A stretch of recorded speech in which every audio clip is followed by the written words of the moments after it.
எல்லாரும் வணக்கம் மக்களே. எல்லாரும் எப்படி இருக்கீங்க? எல்லாரும் நல்லா இருப்பீங்கன்னு நம்புறேன். நாம இந்த காணொளியில என்ன பார்த்துக்கிட்டு இருக்கோம் அப்படின்னு பார்த்தீங்க அப்படின்னா, 2026 சட்டப்பேரவை தேர்தல் தமிழ்நாட்டில் நடக்க போற காரணத்தினால, எந்தெந்த கட்சிகள் எப்படியெல்லாம் வாக்கு சதவீதங்கள் வாங்கியிருக்காங்க, எப்படியெல்லாம் வெற்றி பெற்றிருக்காங்க, வரப்போகும் தேர்தல்களில் எப்படியெல்லாம் வெற்றி பெற போறாங்க, அந்த தொகுதியில் அவங்களுக்கு எந்த மாதிரியான பலங்கள் இருக்கு, இல்ல வெற்றி பெறுவதற்கான சாத்தியக்கூறுகள் இருக்கா அப்படிங்கிறத நம்ம கண்டிப்பா பார்த்துக்கிட்டு இருக்கோம்.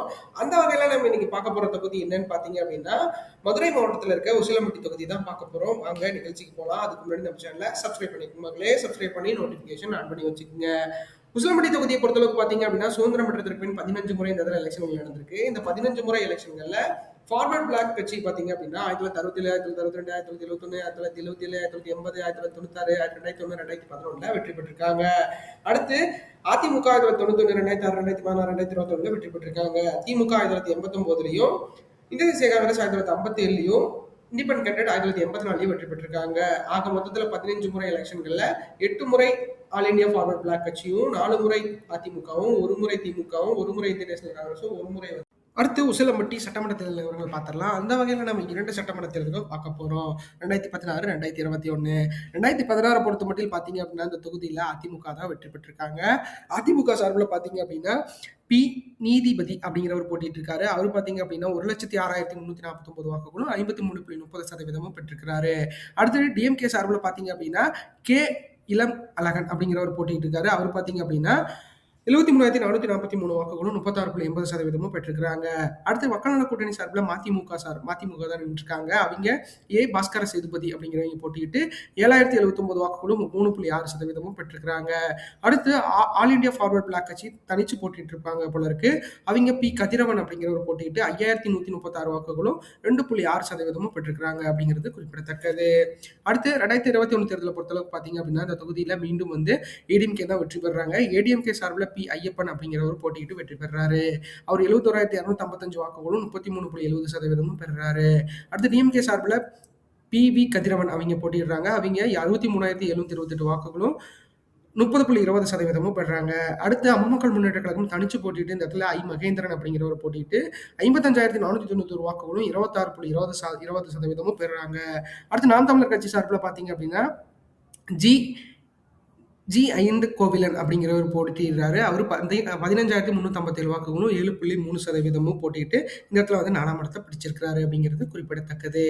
அடுத்து உசிலம்பட்டி மக்களவைத் தேர்தல் பார்க்கலாம். அந்த வகையில் நம்ம 2 மக்களவைத் தேர்தல் பார்க்க போகிறோம். 2019, 2024. 2019 பொறுத்த மட்டும் பார்த்தீங்க அப்படின்னா, அந்த தொகுதியில் ஏடிஎம்கே வெற்றி பெறாங்க. ஏன்னா ஏடிஎம்கே வெற்றி பெற்ற ஒரே தொகுதி தேனி மாவட்டம், அந்த தேனி நாடாளுமன்ற தொகுதி தான்.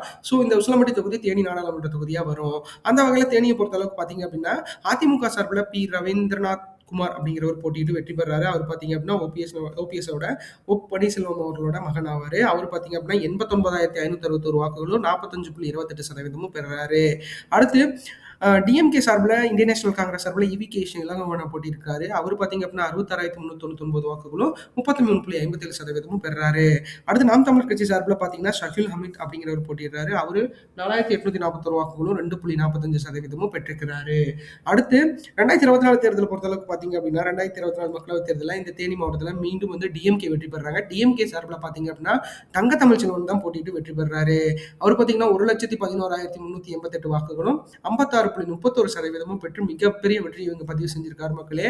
அடுத்து என்டிஏ சார்பில் அம்மா மக்கள் முன்னேற்ற கழகம் சார்பில் டிடிவி தினகரன் அவர்கள் போட்டிடுறாரு. அவர் பார்த்தீங்க அப்படின்னா 42,689 வாக்குகளும் 21.58% பெறாரு. அடுத்து பார்த்தீங்க அப்படின்னா நம்மளுக்கு இந்த இடத்துல ஏடிஎம்கே சார்பில் வி.டி. நாராயணசாமி அப்படிங்கிறவர் போட்டிடுறாரு. அவர் பார்த்தீங்க அப்படின்னா இந்த தொகுதியில் 25,757 வாக்குகளும் 13.02% பெறாரு அப்படிங்கிறது குறிப்பிடத்தக்கது. அடுத்து நாம் தமிழர் கட்சி சார்பில் பார்த்தீங்க அப்படின்னா மதன் அப்படிங்கிறவர் போட்டிடுறாரு. அவர் 17,971 வாக்குகளும் 9.09% பெறாரு அப்படிங்கிறது குறிப்பிடத்தக்கது.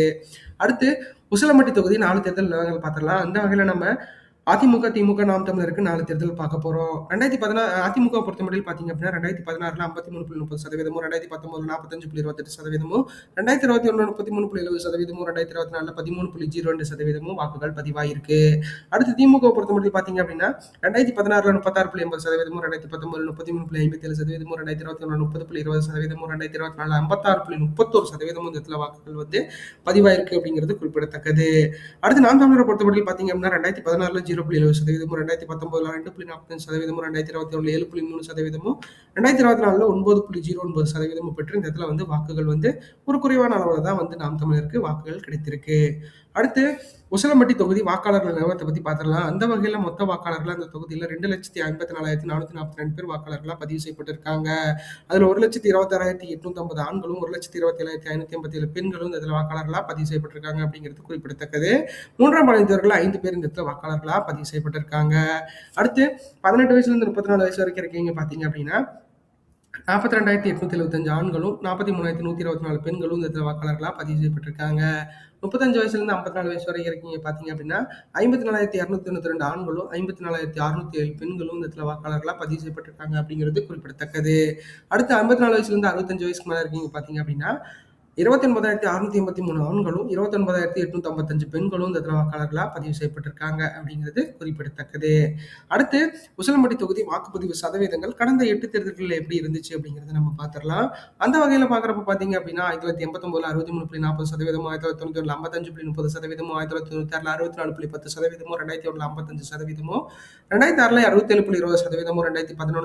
2006 67.20%, 2011 79.30%, 2016 74.10%, 2021 76.90% இந்த இதில் வாக்குகள் பதிவாயிருக்கு அப்படிங்கிறது குறிப்பிடத்தக்கது. ஆக மொத்தத்தில் 2026 தேர்தல் வாக்குப்பதிவு எதிர்பார்ப்பு சதவீதத்தை பொறுத்தளவுக்கு 76.77% வந்து வாக்குகள் கிடைக்க வாய்ப்புகள் இருக்கிறத நம்மளால உறுதியா நம்ப முடியும். இதை கண்டிப்பா வந்து இந்த மக்கள் 100 பண்ணி கொடுக்கணும். 100 பண்ணி இந்த தொகுதிகள் வந்து நல்ல ஒரு செழிப்பான தொகுதிகளா வளரணும் அப்படிங்கிறது இந்த காணொலியோட முக்கிய நோக்கம். அடுத்து பாத்தீங்க அப்படின்னா உசிலம்பட்டி தொகுதி வாக்கு எதிர்பார்ப்பு 2026 பொறுத்த மட்டும் எப்படி இருக்கும் அப்படிங்கிறத நம்ம பார்த்துடலாம். அந்த வகையில பாக்குறப்ப பாத்தீங்க அப்படின்னா இந்த தொகுதியில இந்த தடவை ரொம்ப இழுபறியான தொகுதியா இருக்கு. ஏன்னா 2024 மிகப்பெரிய அளவுல வந்து வாக்குகளை வந்து தங்கத்தமிழ் செல்வன் அவர்கள் வாங்கியிருக்காங்க. ஸோ அதனால பாத்தீங்க அப்படின்னா இந்த தொகுதியில மிகப்பெரிய அளவுல மக்கள் வந்து மாற்றம் வந்து திமுக பக்கம் ஏற்பட்டிருக்கு அப்படிங்கிறது நம்மளுக்கு உறுதியா தெரியுது.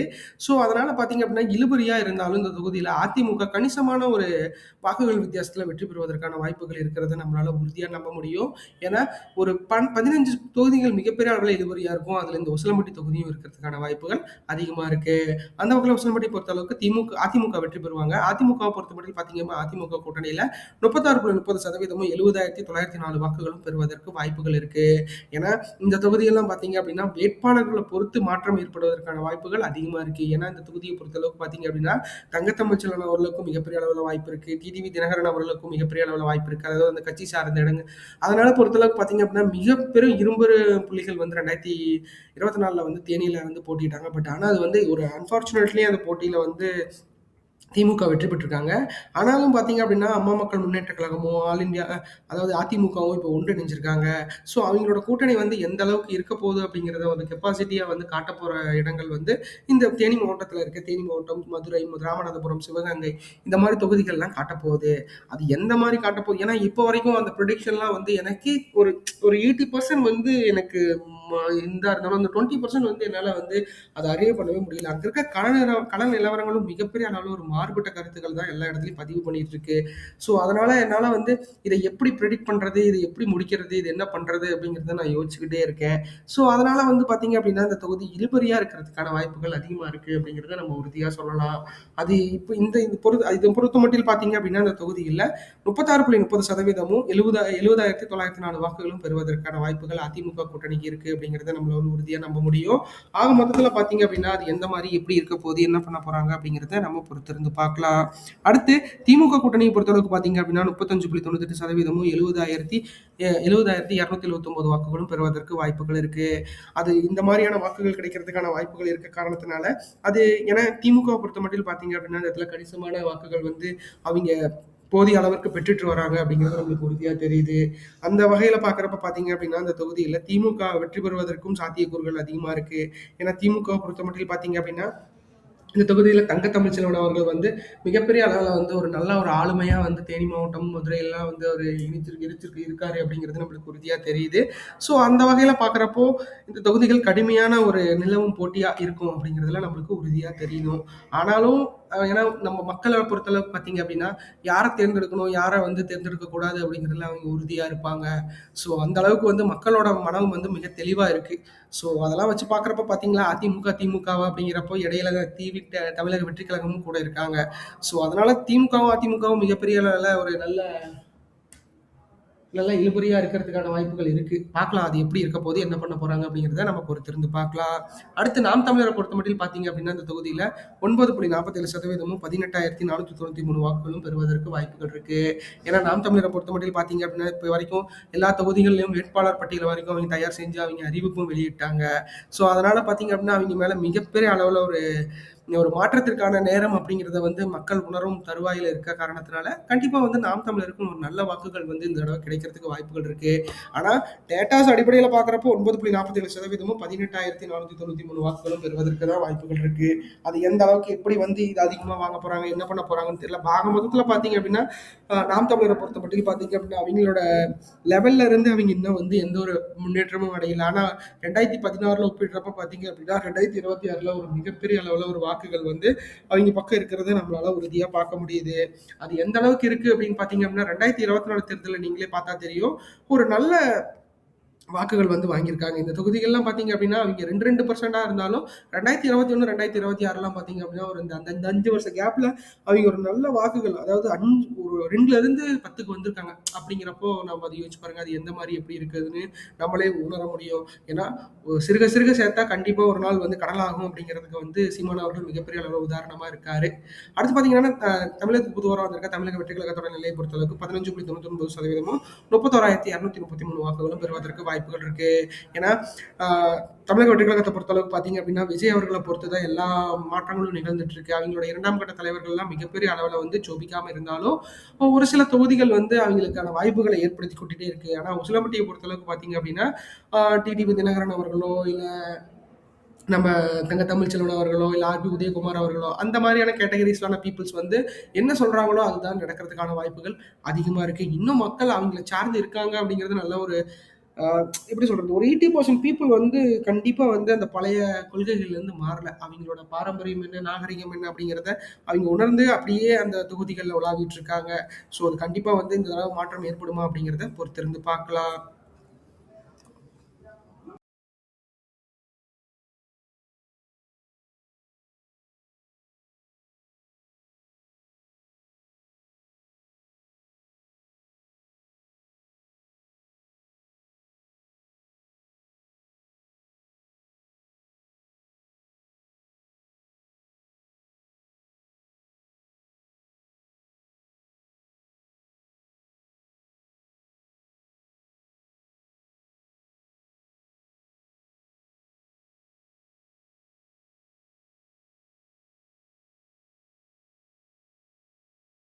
அடுத்து உசிலம்பட்டி தொகுதி தே- தேர்தல் கூட்டணி எதிர்பார்ப்பு என்னங்கிறத பார்த்துடலாம். அந்த வகையில பார்க்குறப்ப பார்த்தீங்க அப்படின்னா அதிமுக கூட்டணியில பாஜக, பாமக, அம்மா மக்கள் முன்னேற்ற கழகம், தமிழ் மாநில காங்கிரஸ்ல இருந்தாங்க அப்படின்னா 36.30% வாக்குகள் வாங்குறதுக்கு வாய்ப்புகள் இருக்கு. ஏன்னா அதிமுகவை பொறுத்தளவுக்கு பார்த்தீங்க அப்படின்னா இப்போ பாஜகவோட சேர்ந்து மிகப்பெரிய அளவில் வாக்குகளை வந்து அவங்க வாங்கிட்டு இருக்காங்க. மதுரையை பொறுத்தளவுக்கு பார்த்தீங்க அப்படின்னா பாஜகவுக்கு ஒரு நல்ல செல்வாக்கு இருக்கிற காரணத்தினால கண்டிப்பா இந்த வாக்குகள் வந்து அதிமுக கூட்டணிக்கு கிடைக்கிறதுக்கு வாய்ப்புகள் இருக்கிறத நம்மளால உறுதியா நம்ப முடியும். அந்த வகையில பார்க்குறப்ப பார்த்தீங்க அப்படின்னா இந்த தொகுதியில அவங்க வெற்றி பெறுவதற்கான சாத்தியக்கூறுகளும் அதிகமா இருக்கு. ஆனா இது ரொம்ப இழுபறியான தொகுதியா இருக்கிற காரணத்தினால அதிமுக என்ன மாதிரி எப்படி வேணா ஸ்ட்ராட்டஜிஸ் யூஸ் பண்ண போறாங்க, என்ன பண்ண போறாங்க அப்படிங்கிறத நம்ம பொறுத்திருந்து பார்க்கலாம். ஏன்னா பிஜேபி பொறுத்தளவுக்கு பாத்தீங்க அப்படின்னா மதுரையில சில தொகுதிகள் வந்து கண்டிப்பா இந்த தடவை ஏன்னா அவங்களுக்கு போன தடவை வந்து 24 தொகுதிகள் ஒதுக்கி இருந்தாங்க. இந்த தடவை வந்து ஒரு 30 தொகுதிகள் பக்கமா ஒதுக்குறதுக்கும் வாய்ப்புகள் அதிகமா இருக்கிற காரணத்தினால கண்டிப்பா அது ஒதுக்குனாங்க அப்படின்னா அது எந்த மாதிரியான இருக்க போகுது, எந்த மாதிரியான ரிஃப்ளெக்ட் ஆக போகுது. ஏன்னா அதிமுக பொறுத்த மட்டும் கண்டிப்பா ஒரு 160 தொகுதிகள்ல அவங்க நிக்கணும் அப்படிங்கறத அவங்க உறுதி செஞ்சிருப்பாங்க. மீதி இருக்கிற 80 தொகுதிகள் அதாவது 74 தொகுதிகளை தான் கூட்டணி கட்சிகளுக்கு கொடுப்பேன் அப்படிங்கிறத இபிஎஸ் அவர்கள் நிறைய இடத்துல வந்து தெரிவிச்சதா சொல்லியிருக்காங்க. ஸோ அந்த அளவுக்கு பார்த்தீங்க அப்படின்னா கூட்டணிகள்ல அம்மா மக்கள் முன்னேற்ற கழகத்துக்கோ இல்ல பிஜேபிக்கோ இந்த தொகுதியை ஒதுக்குறதுக்கான வாய்ப்புகள் அதிகமா இருக்கு. அம்மா மக்கள் முன்னேற்ற கழகம் அப்படின்னா மிகப்பெரிய அளவில் எஃபெக்டிவா இருக்க வாய்ப்புகள் அதிகமா இருக்கிறத நம்மளால உறுதியா சொல்ல முடியும். அடுத்து திமுக கூட்டணியில பாத்தீங்க அப்படின்னா இந்த தேசிய காங்கிரஸ், சிபிஐ, சிபிஐஎம், விடுதலை சிறுத்தைகள் கட்சி, மக்கள் நீதி மய்யம், மதிமுக போன்ற கட்சிகள்லாம் இருக்க காரணத்தினால தேமுதிகவும் புதுசா ஆட் ஆயிருக்கு. ஸோ அவங்கள வச்சு பாக்குறப்ப பாத்தீங்க அப்படின்னா இந்த தொகுதிகளில் 35.98% வாக்குகள் வாங்குறதுக்கு வாய்ப்புகள் இருக்கு. வெற்றி பெறும் அளவிற்கு வாக்குகள் வந்து இந்த இடத்துல வந்து திமுக இருந்தாலும் இந்த தடவை வந்து மிகப்பெரிய மாற்றங்கள்லாம் ஏற்பட்டு இருக்கு. ஓபிஎஸ் அவர்கள் கூட பார்த்தீங்க அப்படின்னா திமுகல இணைஞ்சிருக்காரு அப்படிங்கிறது நம்மளுக்கு தெரியும். இருந்தாலும் என்னதான் இருந்தாலும் திமுகவை பொறுத்தமட்டில் மதுரை, தேனி இந்த தொகுதிகள்ல வந்து கொஞ்சம் கணிசமான வெற்றிகளை வந்து பதிவு செய்யறதுக்கு வாய்ப்புகள் அதிகமா இருக்கு. ஆனா அது அம்மா மக்கள் முன்னேற்ற கழகம் இருக்கிற வரைக்கும், இல்ல திமுகவோ, பிஜேபியோ அந்த 3 கூட்டணிகள் இருக்க வரைக்கும், அந்த 3 கட்சிகள் வந்து என்டிஏ கூட்டணியில இருக்காங்க. அதாவது அதிமுக கூட்டணியில இருக்காங்க. அதை மீறி எப்படி வெற்றி பெற போறாங்க, என்ன பண்ண போறாங்க அப்படிங்கிறத நாம பொறுத்திருந்து பார்க்கலாம். ஆக மொத்தத்துல இந்த கட்சிகளை பொறுத்த அளவுக்கு பார்த்தீங்க அப்படின்னா, தன்னோட வெற்றிகளை வந்து மிகப்பெரிய அளவுல வந்து அவிங்க பதிவு செய்யறதுக்கு காத்துக்கிட்டு இருக்காங்க. ஆனா இவங்களுக்கு இடையில வந்து தமிழக வெற்றி கழகம் அப்படிங்கிற ஒரு கட்சி இருக்க காரணத்தினால, அது எந்த மாதிரியான எஃபெக்டிவ குடுக்க போகுது, என்ன பண்ண போறாங்க அப்படிங்கிறத நம்ம பொறுத்திருந்து பார்க்கலாம். அடுத்து தமிழக நாம் தமிழரை பொறுத்தமட்டில் பார்த்தீங்க அப்படின்னா, தனிச்சு போட்டிட்டாங்கன்னா 9.47% வாக்குகள் வாங்குறதுக்கு வாய்ப்புகள் இருக்கு. ஏன்னா நாம் தமிழரை பொறுத்தமட்டில் பார்த்தீங்க அப்படின்னா, அவிங்க கணிசமான வாக்குகள் வந்து எல்லா தொகுதிகள்லயும், எல்லா தேர்தல்லயும் ஒரு கன்சிஸ்டன்சியான வாக்குகளான அந்த 5% to 7% வாக்குகள் பெற்றுட்டு இருக்காங்க. ஸோ அந்த அளவுக்கு வந்து இந்த இடத்துல எஃபிஷியன்ட்டா இருக்கு அப்படிங்கிறது நம்மளுக்கு உறுதியா தெரியும். ஆனா அது வெற்றி பெறும் அளவிற்கு இருக்கா அப்படிங்கிறது நம்மளுக்கு மிகப்பெரிய அளவுல கேள்விக்குறியா இருக்கு. ஏன்னா நாம் தமிழரை பொறுத்த மட்டும் பார்த்தீங்க அப்படின்னா சீமான் அவர்களோட தரப்பு என்ன மாதிரியான, ஏன்னா வேட்பாளர் பட்டியல் வரைக்கும் அவங்க அறிவிச்சிட்டாங்க. ஸோ அதனால வந்து வேட்பாளர்கள் வந்து இந்த நம்ம அசுலமட்டிக்கு கொடுத்துருப்பாங்க. ஸோ அந்த அளவுக்கு வந்து வேட்பாளர்கள் அறிவிப்பு வரைக்கும் சென்றுட்டாங்க அப்படின்னா கூட்டணிகளோட இணைவது மிகப்பெரிய அளவில் கூட்டணியோட இருக்காது. கூட்டணியின் எதிர்பார்ப்பை விட அது இருக்காது அப்படிங்கிறத நம்ம உறுதியா நம்பலாம். ஸோ அந்த அளவுக்கு பார்த்தீங்க அப்படின்னா தனிச்சு போட்டிட்டா ஒரு 10% வாக்குகளுக்குள்ள, அதாவது 9.47% வாக்குகள் வாங்குறதுக்கான வாய்ப்புகள் தான் அதிகமா இருக்கு. அது ஏன்னா சீமான் அவர்களை பொறுத்தளவுக்கு பார்த்தீங்க அப்படின்னா கணிசமான வெற்றியை வந்து அவர் பெறணும் அப்படின்னா அவர் வந்து கண்டிப்பா கூட்டணி கட்சிகளோட இணைந்து செயல்பட்டா மட்டும்தான் முடியும். ஏன்னா அவங்க ஆட்சிக்கு வந்து தன்னோட தன்னோட கொள்கைகள்லாம் வந்து அவங்க எல்லா மக்களுக்கு தெரியப்படுத்தி அதை வெற்றி பெற்று அந்த செயல்முறைப்படுத்தினா மட்டும்தான் மக்கள் வந்து கவருவாங்க.